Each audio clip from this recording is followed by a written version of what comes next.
ഓം ശാന്തി. ബ്രഹ്മകുമാരീസ് അണിയിച്ചൊരുക്കുന്ന ആധ്യാത്മിക രഹസ്യങ്ങൾ അടങ്ങുന്ന ആത്മീയ ചിത്രപ്രദർശനിയിലേക്ക് സ്വാഗതം. ആദ്യമായി ആത്മ എന്ന ചിത്രത്തെക്കുറിച്ച് നമുക്ക് മനസ്സിലാക്കാം. നമുക്കിന്ന് ലോകത്തിലെ ഏതൊരു മനുഷ്യർക്കാണെങ്കിലും ഒരു ബോധമുള്ളത് ഞാൻ എന്ന് വെച്ചാൽ ഈ ദേഹം എന്നതാകുന്നു. പക്ഷെ നമ്മൾ വളരെ വലിയൊരു സത്യം മനസ്സിലാക്കണം. ദേഹമല്ല ഞാൻ, ഈ ദേഹത്തിനകത്തിരിക്കുന്ന ഞാനൊരു ആത്മാവാണ്. ആത്മാവ് വേറെയാണ്, ഈ ശരീരം വേറെയാണ്. രണ്ടും രണ്ടാണ്. ഈ ആത്മാവാണ് ഈ ശരീരത്തെ ചലിപ്പിച്ചുകൊണ്ടിരിക്കുന്നത്. ഈ ദേഹത്തിലെ ബാഹ്യവും ആന്തരികവുമായിട്ടുള്ള ഓരോ കർമ്മേന്ദ്രിയങ്ങളെയും നിയന്ത്രിച്ചുകൊണ്ടിരിക്കുന്നത് ആത്മാവാകുന്ന ഒരു ചൈതന്യ ശക്തിയാണ്. ദേഹം നശിക്കുന്നതാ, പക്ഷെ ദേഹത്തിനകത്തിരിക്കുന്ന ഈ ശരീരത്തെ പ്രവർത്തിപ്പിച്ചുകൊണ്ടിരിക്കുന്ന ആത്മാവിനെ ഒരിക്കലും നാശം സംഭവിക്കുന്നില്ല. രണ്ടും രണ്ടാണ്. ഈ ദേഹത്തിൽ നിന്നും ആത്മാവ് എപ്പോഴാണ് വേർപെട്ടു പോകുന്നത്, അപ്പോഴാണ് ഈ ദേഹത്തെ നാം ജഡം എന്ന് പറയുന്നത്. ഒരു ജഡം നിശ്ചല അവസ്ഥയിൽ കിടക്കുമ്പോൾ അതിന് എല്ലാ തരത്തിലുള്ള കർമ്മേന്ദ്രിയങ്ങളും ഉണ്ട്. പക്ഷെ ഈ കർമ്മേന്ദ്രിയങ്ങൾ ഉണ്ടായിട്ടും പ്രവർത്തിക്കുന്നില്ലല്ലോ. കണ്ണുണ്ടായിട്ടും കാണുന്നില്ല, ചെവിയുണ്ടായിട്ടും കേൾക്കുന്നില്ല, വായുണ്ടായിട്ടും സംസാരിക്കുന്നില്ല. അതിനർത്ഥം നമ്മുടെ മനസ്സിലാക്കേണ്ടത് ഇതാണ്: ഈ ശരീരത്തെ പ്രവർത്തിപ്പിച്ചുകൊണ്ടിരിക്കുന്ന ആത്മാവ് ഈ ദേഹത്തിൽ നിന്ന് വേർപെട്ടു പോയതോടുകൂടെ ഈ ദേഹം വെറുമൊരു ജഡവസ്തുവായി മണ്ണോട് ലയിച്ചു ചേരുന്നു. വെറും 5 തത്വങ്ങളിൽ നിന്നും നിർമ്മിക്കപ്പെട്ടതാണ് ഈ ശരീരം. അതുകൊണ്ട് അത് 5 തത്വങ്ങളിലേക്ക് തന്നെ ലയിച്ചു ചേരുന്നു.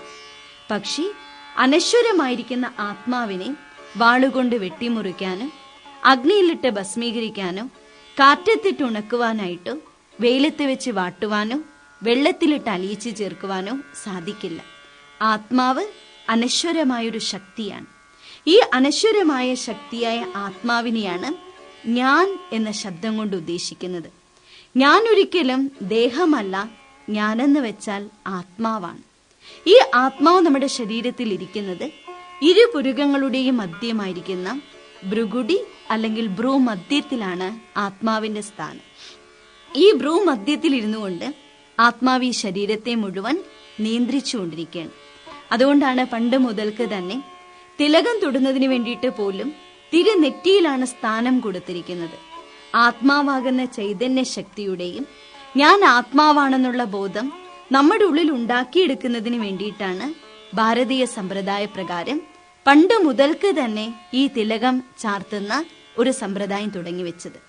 ആത്മാവിന്റെ പ്രധാനപ്പെട്ട 3 ഘടകങ്ങളാണ് മനസ്സും ബുദ്ധിയും സംസ്കാരവും. മനസ്സെന്ന് പറയുന്നത് നമ്മുടെ സങ്കല്പ ശക്തിയാണ്. ബുദ്ധി എന്ന് പറയുന്നത് നമ്മുടെ നിർണയശക്തിയാണ്. സംസ്കാരം എന്ന് പറയുന്നത് നമ്മുടെ സ്വഭാവമാണ്. മനസ്സിന്റെ ഉള്ളിലാണ് എല്ലാ തരത്തിലുള്ള ചിന്തകളും വിചാരധാരകളും കടന്നു വന്നുകൊണ്ടേയിരിക്കുന്നത്.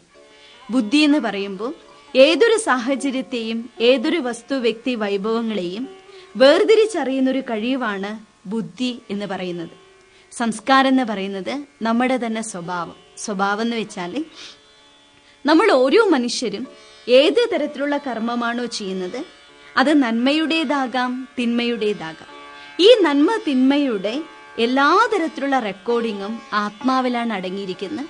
ഇതാണ് സംസ്കാരം. ഇതിനനുസരിച്ചാണ് വീണ്ടും നമുക്കൊരു പുനർജന്മം ഉണ്ടാകുന്നത്. കാരണം നമുക്കറിയാലോ, ജനിച്ചവർക്കെല്ലാം മരണം ഉറപ്പാണ്, മരിച്ചവർക്കെല്ലാം തന്നെ ജനനവും സുനിശ്ചിതമാണ്. ഇപ്പൊ ജനിക്കുക മരിക്കുക എന്നുള്ള ഈ ജനന മരണ ചക്രങ്ങളിലേക്ക് പോലും വരുന്നത് ആത്മാവെന്ന് പറയുന്ന ചൈതന്യ ശക്തിയാണ്. മരിക്കുമ്പോൾ ആത്മാവ് ഈ ശരീരത്തിൽ നിന്ന് വേർപെട്ടു പോകുന്നു. ഈ വേർപെട്ടു പോകുമ്പോൾ ആത്മാവ് കൂടെ കൊണ്ടുപോകുന്നത് മരിക്കുന്ന നിമിഷം വരയ്ക്കും നാം ഏത് തരത്തിലുള്ള കർമ്മമാണോ ചെയ്തത് ഈ കർമ്മത്തിന്റെ ഫലവും കൂടെ കൊണ്ടാണ് പോകുന്നത്. നമുക്കറിയാം, ഈ ഭൂമി ഒരു നാടകവേദിയാണ്. ഈ ഭൂമി ഒരു കർമ്മക്ഷേത്രമാണ്. ഈ ഭൂമിയാകുന്ന നാടകവേദിയിൽ ഈ ലോകത്ത് കാണുന്ന കോടാനുകോടി മനുഷ്യാത്മാക്കളും തൻ്റെതായിട്ടുള്ള പാർട്ട് അഭിനയിച്ചുകൊണ്ടിരിക്കുകയാണ്. ഇപ്പൊ എന്നിൽ എന്താണോ പാർട്ട് അടങ്ങിയിരിക്കുന്നത് ഞാനത് അഭിനയിക്കുന്നു. അങ്ങനെ ഈ ഭൂമിയിൽ കാണുന്ന കോടാനുകോടി മനുഷ്യ ആത്മാക്കളിലും ഏത് തരത്തിലുള്ള പാർട്ടുണ്ടോ ആ പാർട്ട് അവർ പ്ലേ ചെയ്തുകൊണ്ടിരിക്കുകയാണ്. വിശ്വം ഒരു നാടകശാല മാത്രമാകുന്നു. ഈ കാണുന്ന സൂര്യനും ചന്ദ്രനും കോടാനുകോടി നക്ഷത്രഗണങ്ങളും സൗരയുധവും ഈ നീല ആകാശം, ഇതിനെല്ലാം അപ്പുറത്തായിട്ട് രണ്ടാമതായിട്ടുള്ള ഒരു ലോകമുണ്ട്. ആ ലോകത്തിന്റെ പേരാണ് സൂക്ഷ്മലോകം. ആ സൂക്ഷ്മ ലോകത്തിനും അപ്പുറത്തായിട്ട് മൂന്നാമതായിട്ടുള്ളൊരു ലോകമുണ്ട്. ഇതിനെയാണ് ബ്രഹ്മലോകം എന്നതുകൊണ്ട് ഉദ്ദേശിക്കുന്നത്. ഒറിജിനലായിട്ട് വാസ്തവത്തിൽ നമ്മൾ ഓരോ ആത്മാക്കളും ഈ ബ്രഹ്മലോക നിവാസികളായിരുന്നു. ഈ ബ്രഹ്മലോകത്തിൽ നമ്മൾ വസിക്കുമ്പോൾ വെറും ഒരു ജ്യോതി ബിന്ദുവായിട്ടോ പ്രകാശിക്കുന്ന നക്ഷത്രമായിട്ടോ നമ്മൾ വസിച്ചിരുന്നവരാണ്. ആ പ്രകാശിക്കുന്ന നക്ഷത്രങ്ങളായി നമ്മൾ ആത്മാക്കൾ ശുദ്ധ ആത്മാക്കളായിരുന്നു, ശാന്ത ആത്മാക്കളായിരുന്നു. ശബ്ദങ്ങൾക്കെല്ലാം ഉപരിയായിട്ട് നിർവാണധാമത്തിൽ വസിച്ചിരുന്നവരായിരുന്നു. അങ്ങനെ ആ ബ്രഹ്മലോകത്തിൽ നിന്ന് ഈ മനുഷ്യ സൃഷ്ടിയാകുന്ന നാടകവേദിയിലേക്ക് വന്നിരിക്കുന്നു. ഇവിടെ നാം നമ്മുടേതായിട്ടുള്ള പാർട്ട് അഭിനയിച്ചുകൊണ്ടിരിക്കുകയാണ്. അപ്പൊ നാടകമാണെങ്കിൽ ഈ നാടകത്തിന് ഒരു ആദിയും ഉണ്ടാകും, അവസാനവും ഉണ്ടാകും. നമ്മുടെ നാടകം കഴിഞ്ഞാൽ, നമ്മളിൽ അടങ്ങിയിരിക്കുന്ന പാർട്ട് തീർന്നു കഴിഞ്ഞാൽ, വീണ്ടും നമുക്ക് എല്ലാവർക്കും ഈ ദേഹമാകുന്ന വസ്ത്രത്തെ അഴിച്ചു വെച്ചുകൊണ്ട് വീണ്ടും ഒരു ജ്യോതി ബിന്ദുവായി ആത്മാവിന്റെ സച്ചിദാനന്ദ സ്വരൂപത്തിൽ നമുക്ക് ആത്മാക്കൾക്ക് വീണ്ടും പോകേണ്ടത് ഈ ബ്രഹ്മലോകത്തിലേക്കാണ്.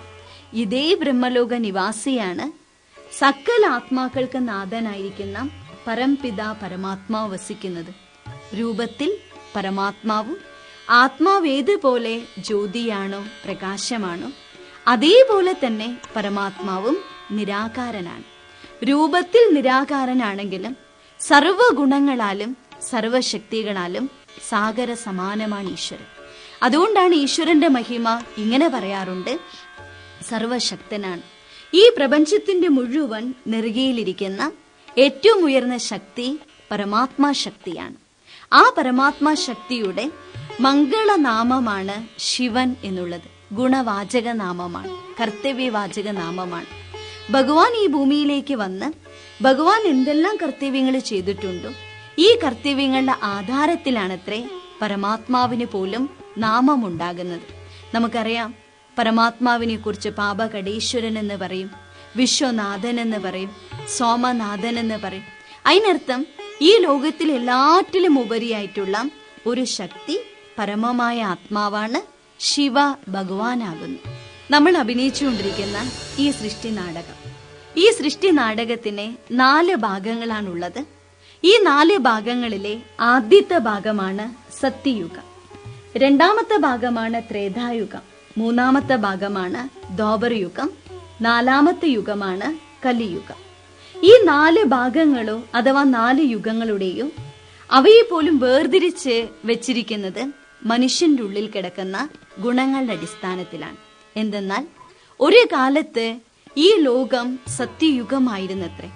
അന്ന് മനുഷ്യർ എന്ന് പറയുന്നതിന് പകരം ദേവീ ദേവതകൾ ജീവിച്ച നാടായിരുന്നു, ദേവനഗരിയായിരുന്നു. വൈകുണ്ഠമെന്നോ സ്വർഗമെന്നോ ദേവലോകമെന്നോ എല്ലാം വിശേഷിപ്പിക്കുന്ന ഒരു യുഗമാണ് സത്യയുഗം. സത്യം, ധർമ്മം, സ്നേഹം, ബഹുമാനം, ആദരവ്, അങ്ങനെ എന്തെല്ലാം മനുഷ്യന്റെ ഉള്ളിലുള്ള നന്മകളുണ്ടോ ഈ നന്മകളെ മുഴുവൻ പ്രകടമാക്കി ജീവിച്ചിരുന്ന ഒരു ദേവലോകമാണ് സത്യയുഗം. ആ സത്യയുഗം കഴിഞ്ഞിട്ടുള്ള ത്രേതായുഗം എന്ന് പറയുന്നത് മനുഷ്യന്റെ ഉള്ളിൽ വിശേഷപ്പെട്ട ഗുണങ്ങൾ ഉണ്ടായിരുന്നു, ദേവമാനവനായിരുന്നു. എന്നാലും ആ ദേവത്വം എന്ന പദവിയിൽ നിന്നും ഒരു ചെറിയൊരു ഡിഗ്രി കുറഞ്ഞിരിക്കുന്ന അവസ്ഥയാണ് ഈ ത്രേതായുഗം. സത്യ ത്രേതായുഗത്തിലും കൂടെ ഒരേ ഒരു ധർമ്മം മാത്രമാണ് ഉണ്ടായിരുന്നത്. ആ ധർമ്മത്തിന്റെ പേരാണ് ആദി സനാതന ദേവി ദേവതാ ധർമ്മം എന്ന് പറയുന്നു. ഈ സത്യയുഗവും ത്രേതായുഗവും കഴിഞ്ഞ് ദ്വാപരയുഗത്തിന്റെ തുടക്കത്തിലാണ് മറ്റെല്ലാ ധർമ്മങ്ങളും രൂപപ്പെടുന്നത്. ഈ ദ്വാപരയുഗവും കഴിഞ്ഞ് കലിയുഗത്തിന്റെ അവസാനം എത്തിയപ്പോഴേക്കും ഈ ലോകത്തിന്റെ അവസ്ഥ വളരെയധികം മുരടിച്ചു പോയിരിക്കുന്ന ഒരവസ്ഥയിലാണ്. മനുഷ്യന്റെ ഉള്ളിൽ കിടക്കുന്ന എല്ലാ ഗുണങ്ങളും നഷ്ടപ്പെട്ട് മനുഷ്യന്റെ മൂല്യങ്ങൾക്ക് ച്യുതി സംഭവിച്ച് മനുഷ്യൻ അധപ്പതനത്തിന്റെ മാർഗത്തില് മാത്രാണ്. അതിനർത്ഥം എവിടെ ധർമ്മമുണ്ടോ അവിടെ നിന്ന് മനുഷ്യന്റെ കൈകളിൽ രാജ്യമില്ല. ആരുടെ കയ്യിൽ രാജ്യമുണ്ടോ അവരുടെ കൈകളിൽ ഒരിക്കലും ധർമ്മമില്ല. അധർമ്മത്തിന്റെ മീതെ അധർമ്മം കൊടികുത്തി വാണുകൊണ്ടിരിക്കുന്ന കാലഘട്ടം, അതാണ് ഈ കലിയുഗം. ഇന്ന് നമ്മുടെ പുരാണ ഇതിഹാസങ്ങളിലൊക്കെ ഏതൊക്കെ അസുരന്മാരുടെ പേരുകൾ കേട്ടിട്ടുണ്ടോ, അവരിൽ എന്തെല്ലാം ആസുരീയ ഗുണങ്ങൾ അടങ്ങിയിട്ടുണ്ടോ, ഈ ആസുരീയ ഗുണങ്ങളിലെല്ലാം തന്നെ ഇന്ന് മനുഷ്യനെ കാണപ്പെടാൻ പറ്റും. അതിനർത്ഥം മനുഷ്യന്റെ ഉള്ളിൽ ഇന്ന് അസുരത്വം മാത്രമാണുള്ളത്. ആസുരീയ സ്വഭാവങ്ങളാൽ മനുഷ്യനല്ലാതായി മാറിയിരിക്കുകയാണ്. അങ്ങനെ ഈ കലിയുഗത്തിന്റെ അവസാന സമയത്ത് വീണ്ടും ഈ ലോകം ഒരു സത്യുഗമായിട്ട് പരിണമിക്കുകയാണ്. ഈ ലോകത്തെ വീണ്ടും സത്യുഗമാക്കി മാറ്റുക, അഥവാ ഈ ലോകത്തെ വീണ്ടും സ്വർഗമാക്കി മാറ്റുക, ഈ ലോകത്തെ രക്ഷിക്കുന്നതിന് വേണ്ടി പരമാത്മാവ് ബ്രഹ്മലോകത്തിൽ നിന്നും ഈ കലിയുഗ അവസാന സമയത്തേക്ക് ദിവ്യ അവതരണം ചെയ്യുന്നു. ഭഗവാൻ എപ്പോഴാണ് ഈ ഭൂമിയിൽ അവതരിക്കുന്നത്, ഈ അവതരിക്കുന്ന സമയത്തിന് പറയുന്ന പേരാണ് സംഗമ യുഗം. കലിയുഗത്തിന്റെയും സത്യുഗത്തിന്റെയും കൂടിച്ചേരലാണ്. നമ്മൾ ആത്മാക്കളും നിരാകാരനായ പരമാത്മാവും തമ്മിൽ സംഗമിക്കുന്ന സമയമാണ് സംഗമയുഗം. ജ്ഞാനത്തിന്റെ സാഗരനായിരിക്കുന്ന, എല്ലാം അറിയുന്നതായിരിക്കുന്ന പരമാത്മാവ് ഈ ഭൂമിയിൽ അവതരിച്ച് വീണ്ടും ഒരു സത്യുഗത്തിന്റെ ഒരു പുതിയ സൃഷ്ടി ആരംഭിക്കുകയാണ്. ആ സത്യയുഗം എന്ന് പറയുന്ന അഥവാ സ്വർഗത്തിലേക്ക് പോകുന്നതിന് വേണ്ടി ഭഗവാൻ നമുക്ക് നൽകുന്ന ഏറ്റവും ഉയർന്ന വിദ്യയാണ് രാജയോഗം എന്ന് പറയപ്പെടുന്നു. പരമാത്മാവ് തന്നെ സർവ്വ ആത്മാക്കളെയും അഭ്യസിപ്പിക്കുന്ന ഏറ്റവും ഉയർന്ന ഒരു കലയോ പഠിപ്പോ ആണ് രാജയോഗം. അതുകൊണ്ട് തന്നെ രാജയോഗത്തെക്കുറിച്ച് ഇങ്ങനെ പറയാറുണ്ട്, യോഗങ്ങളിൽ വെച്ച് ഉയർന്നതാണ്, യോഗങ്ങളിൽ ശ്രേഷ്ഠമായതാണ്, യോഗങ്ങളുടെ രാജാവാണ്. എന്തെന്നാൽ നമ്മൾ ആത്മാക്കളും പരമാത്മാവും തമ്മിൽ സംഗമിക്കുന്നതോ പരമാത്മാവും തമ്മിൽ കൂടിച്ചേരുന്നതിനെയാണ് രാജയോഗം എന്ന വാക്കുകൊണ്ട് ഉദ്ദേശിക്കുന്നത്.